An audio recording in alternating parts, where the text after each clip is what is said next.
Magandang araw po sa inyong lahat mga kababayan at narito na po ako ngayon sa aming lugar dito sa Gobernador Generoso, Davao Oriental. So ngayong araw po ay may bisitahin tayo. So bago ako mag-umpisa sa vlog na to ay ako muna ay magpapasalamat sa inyong lahat sa inyong pagsuporta sa aking channel sa pagbalik ko kan Sir Paul bilang driver. So nakabalik na po, balik po mission tayo, pagsama-sama ulit sa kanya. So maraming salamat sa inyong pagsuporta sa aking channel, yung pagpanood. Maraming salamat na siyempre sa Diyos na healthy palagi yung katawan, safety aming pagbiyahe, safety yung aming paglalakbay sa mga mahirap na daan. So salamat sa Panginoon dahil binigyan tayo ng palaging safety. May mission naman kami ulit pupuntahan. Abangan nyo na lang sa aming sa Pugong Biyahero channel. So maraming salamat So nandito ako mga kababayan sa bahay ni Ate Lovely dahil nadaanan ko to kahapon, may usok na. So na-vlog ko na kasi to, ilang parang 5 days o 6 days. So ang sinabi ko kasi doon, pag walang bumalik, walang tumirang tao dito, ibigay talaga namin to sa iba. So mabuti kahapon pagbalik ko, nakita ko si nanay, nandito na. So ngayon, kaya ko binalikan, pinuntahan para mabisita natin, alamin natin ano yung plano nila ba? O babalik pa ba si Ate Lovely o dito ba si nanay mag-stay? Ang sa amin lang dito mga kababayan na may tumira. Kasi itong bahay ay mahirap mapabayaan. So tara.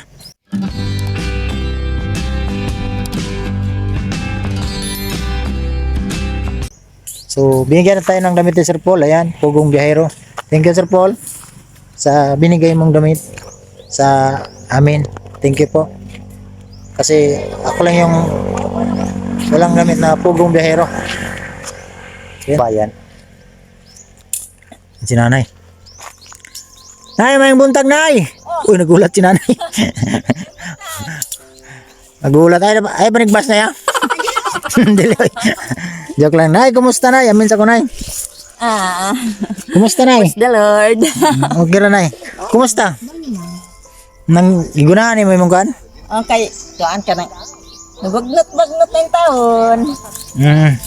So sige lang nay kanang pwede ko man-disturbo nay? Sige, sa manarapos. Oh. Oh. Ano naman? Yan na, dire lang tayo sa sulod. Doon lang tayo sa loob nay. So mabuti na may kuan man. Sige lang na, tabangan lang ta siguro na sa umano ni mo ni init man. Paulay lang sa kainit po. Buntag lang ni mo ni kuan na pag udto na. Paulay na kainit ba? So nawala lagi ka diri na, gibayaan mo ni balay. Na ako diri kada kuan, Bernis. Ang style mo ani nay magkuang ka, magguna ka, limpyohan nimo. Alas 7 sa buntag. Anong sayo pa ba kanang dili ka Kadlawon sa Domingo ko naglampas dito. Nya pag simba malgita no. Yeah, tama. Ikaw din naglimpyo dia. Mayo. Kuan man simba malgita pagka hayag-hayag na. Domingo. Nya human pud alas 12. Wala, gamay na. Mayo ni mga tubo na yung mga tanom diri na yo. Ano, matay gani kay Ni mga sayang ganing. Baguhan kay pero mabag. Sayang ganing talong mo ni na batong. Ngapo, hapit na madaghan na ni mamunga ni ba? Oh? Mako ano po ni, balimti na po dito. Bana ako ang misyon dito sa ibabaw, kid. Grabe jud na kong kana. Kaning kamot. So pwede ta dito sa loob na, madisturbo ko na kadali nay ha. Sige, sige. Para gwapo atong isura makapahulay ka nay, lingkod sa nay.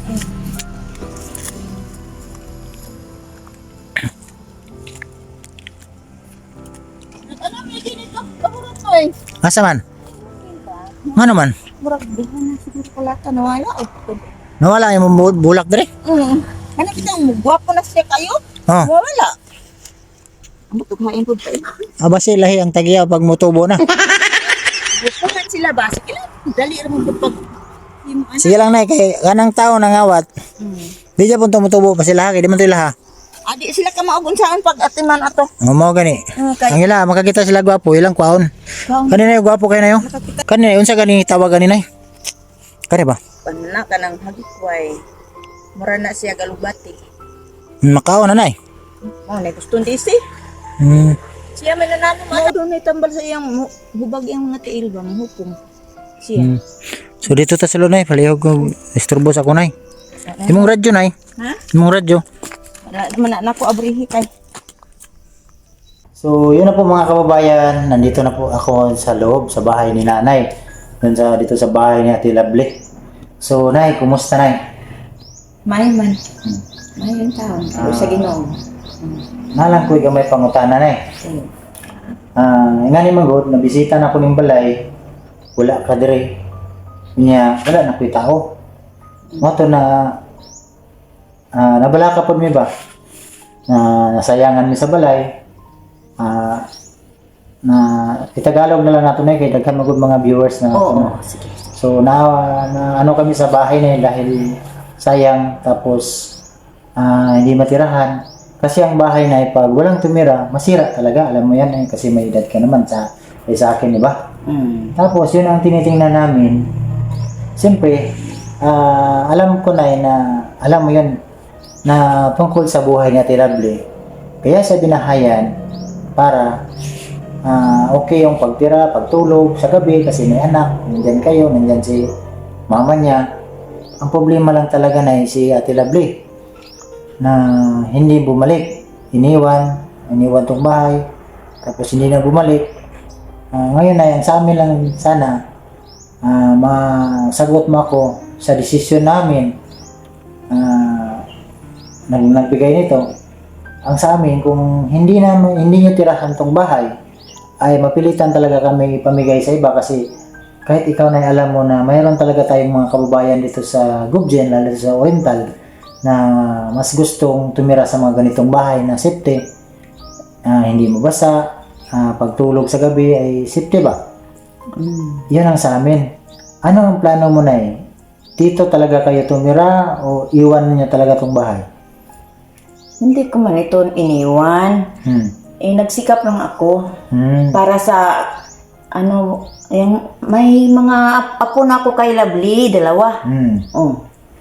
Paano nang ang bukas nila kung nagtanim kami doon ng lubi, ng niyog, pagkatapos lininisan ko muna bago ko mabalik dito. Nagsikap ko paglinis niya. Ngayon, muntik nang matapos nako ba? Malapit na matapos. Ng paglinis ko doon sa bundok at nakaano ng mga niyog aron na nakaluwas na siya.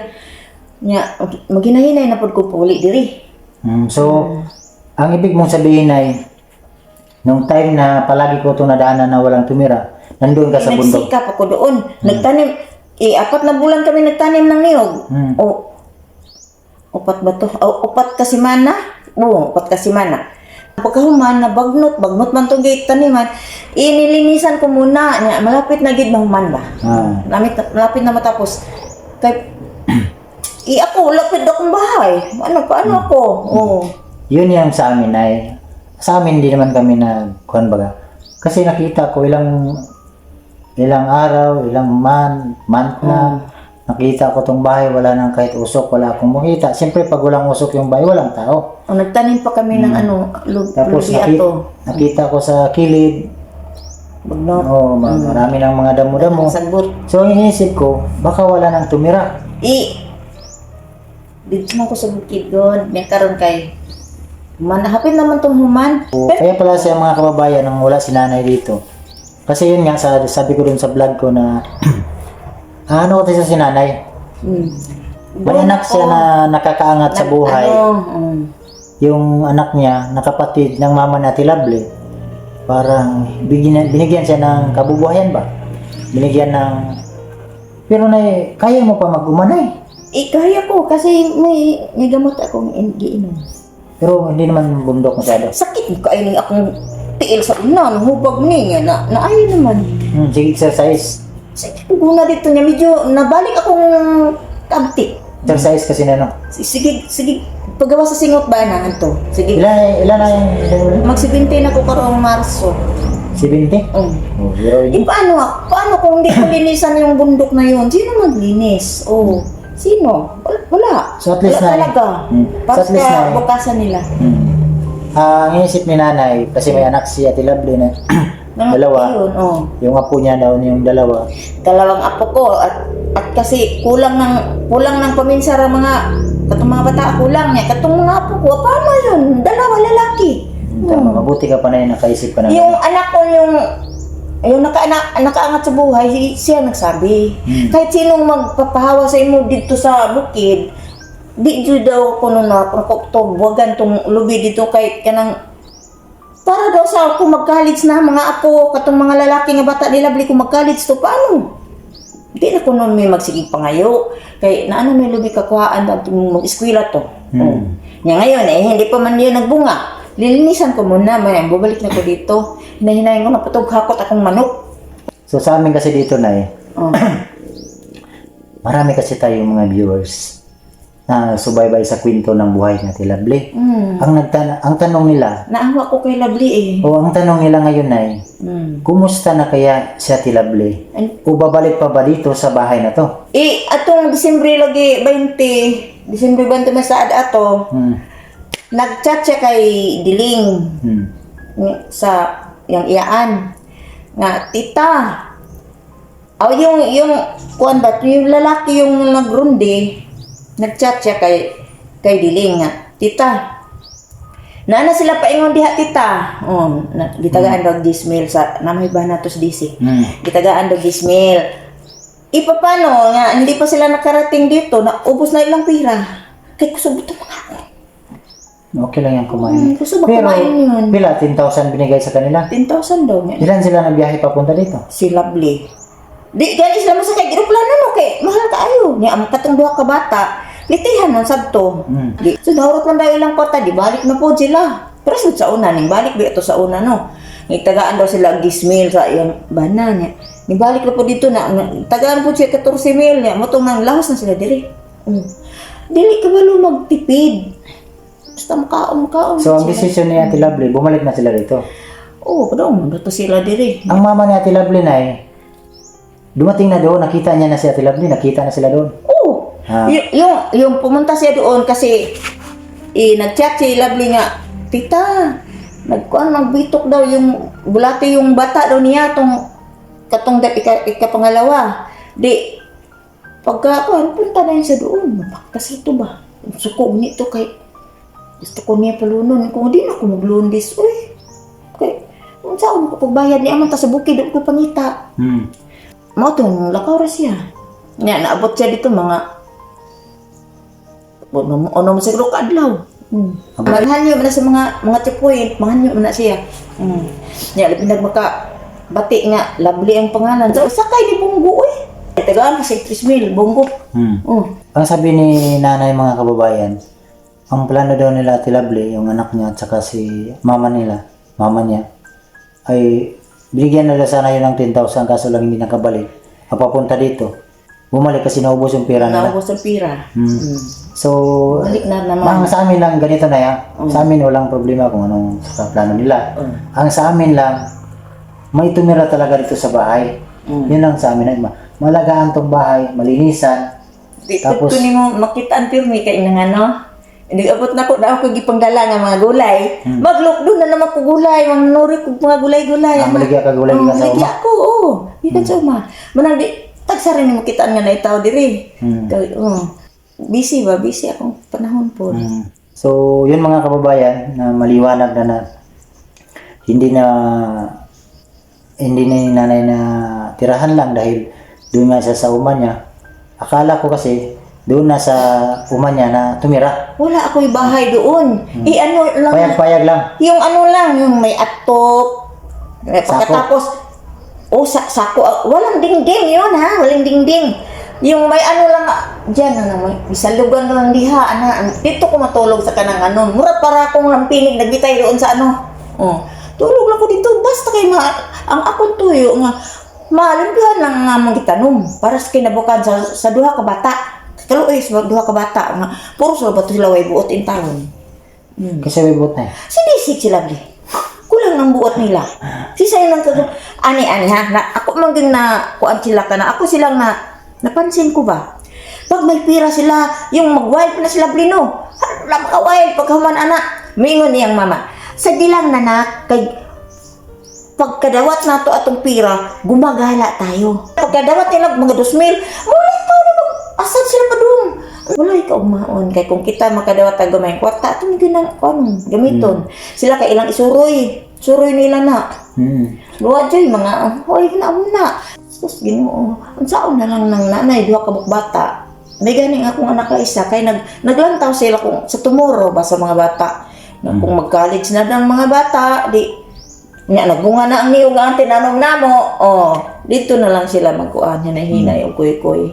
Pila ka puno nanay? Uy, mas 700. Uy, daghan eh. Ako man nabintod. Ako itong diantusan. Bahalag, mingan sila, ay, tiguan naman ka! Sagdilag tiguan. Kay, makayat man ako. Kaya mga bata, kaluoy. Ingon man tong akong anak na si Rosemary. Ayaw, dyan nagbiya iimuhan ka ng tanong. Kay para kung ma-eskwela ng mga bata, para silang kaumaon, asama mo mangayo nga kami, daghan po may bata. Ayun ko bitaw. Tama po di mong kuanday, may gani ka na ay yuta yung napalit. Nga bahala bakilid. So, yun mga kababayan. Salamat na sa disturbo. So, nilinawanan ko lang na para siyempre, nag-alala din kami sa bahay kasi sayang, malaki na tong bahay. So, sana nag-alala din ako nita. Sana na ay isa lang ang hiling namin ay sa nagbigay nito. Huwag lang talaga natin pagbayaan ng bahay, linisan. Kasi walang magbigay ng bahay ng ganito. Ano lang, ang mga nakaw lang dito pa, madilim na madilim kasi walang ilaw. Bisan pag naami sa una, gikawat ang isa ka solar. Gawa man eh. Magbuntag ba ako solar rin no? Solar no? Gikawat na, uy, dugay na. Nga, katong isa, nabtan pa dito na ako, bukod na ako dito. Nagpasan og solar, nagsiga. Nga, ang katong solar rin isa, awa na itaw, awa na may dress disi, ikawat to gutro. Wala yun. Kanila ko namigo ba? Kaya kapilya na, sukar, sabon, masala. Kung bigyan mo ako, praise the Lord. So, doon ang mga kababayan no, na pinuntahan ko lang si nanay kasi nakita ko na may, excuse me, yung may parang, may usok na ba? Nung time nakauwi ako, kasi dumating ako dito, umaga na nakita ko yung bahay ni nanay. Dito ni Ate Lovely, may usok na. Kaya yung vlog ko kasi, so, palugit ko sa kanila hanggang March, kung wala pa talagang tumira, walang nanay tumira dito, hindi sila umuwi dito, mapilitan talaga kami ibigay ito sa iba kasi sayang naman. Wag naman, wala akong bahay eh.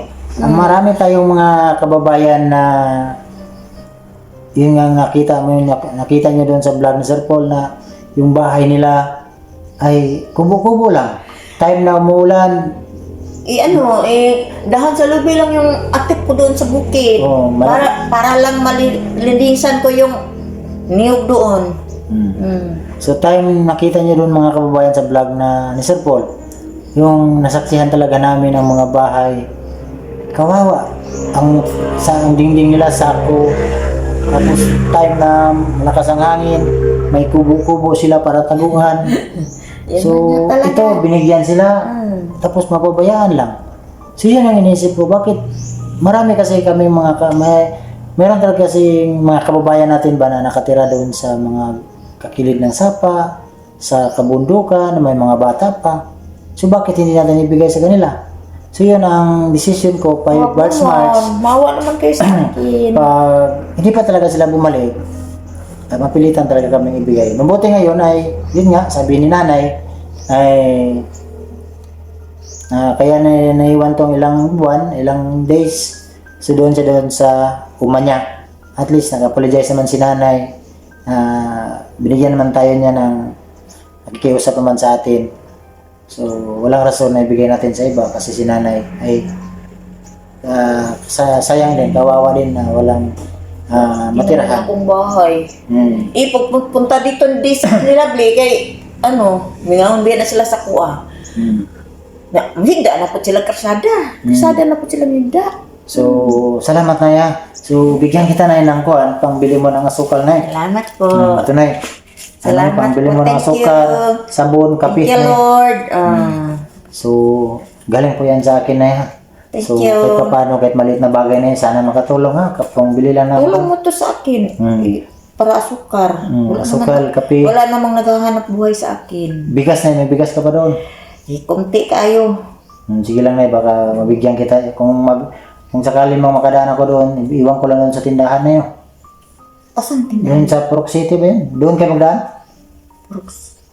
Ay, sa pas. Ilang umang? Ilang umang? Yun sa dinaanan mo yun, nakita Ay, ko. may tindahan na kailang umang na.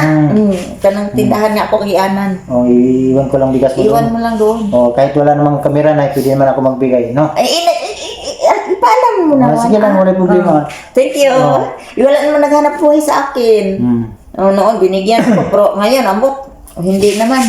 So, yun mga kababayan, at unang-una sa lahat, magpasalamat lang ako sa napakabait sa ating mga Salamat po sa kabutihan ninyo.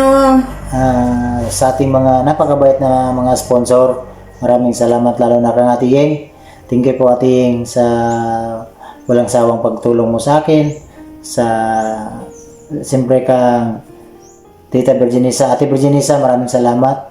Kang Ate Salamat Kyo, po. Hindi na wala si Lovely doon lang sa hindi pa nakarating dito. kang Tita Marisa, kang Ate Rosemary Cabuena na nagbigay din ng tulong noon sa pamilya ni Ate Lovely.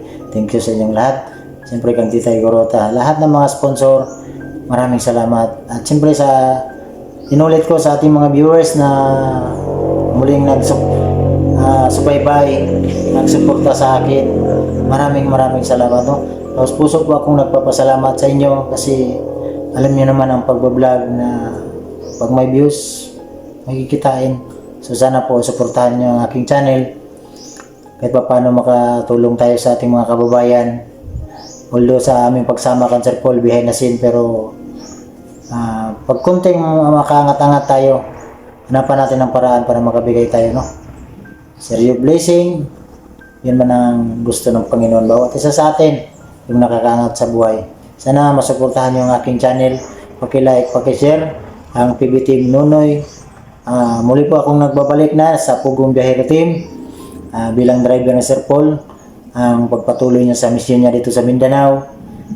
Ako po yung driver nila. Ako man talaga yung nakita niyo po mga kababayan sa vlog namin way back 2022. Kami po yung kasama talaga na dumating si Sir Paul ito sa Davao. Ako talaga yung driver niya, no? So, ngayon, balik na tayo sa pagsama ulit sa kanya. So, thanks, salamat sa inyong pagsuporta sa akin, no? Lalo na kang Ili. Salamat, Dol. Siyempre, kang Sir Paul na sa aming pagmimisyon. Kang Rart, kang Krishna. Kasama namin sa Agusan. Salamat. Nay, salamat, Nay. Pasensya sa disturbo, Nay. Ay, salamat po sa inyong lahat. Pagpalain kayo ng Diyos. So, dito ko na lang muna tatapusin ang vlog na ito mga kababayan. Ako po ay uwi na dahil pahinga. Sa susunod na araw, balik mission na ulit sa ating mga kababayan na nangailangan ng tulong. So, dito ko na lang tatapusin ang vlog na ito. At God bless yung lahat. Bye-bye po. Bye-bye po. Thank you po.